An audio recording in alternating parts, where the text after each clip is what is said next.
Jenkins, the leading continuous integration and continuous deployment tool. Jenkins is a popular open-source automation tool that is used to automate the build, test, and deployment process in DevOps environments. It was created by Koju Kawaguchi in 2004 and is now maintained by the Jenkins community. How it works. Jenkins works by automating the build, test, and deployment process for applications.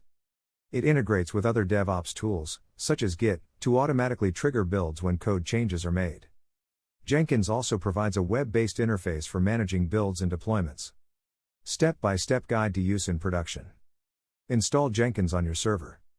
Configure Jenkins to integrate with your other DevOps tools, such as Git. Create a new job in Jenkins to automate the build, test, and deployment process.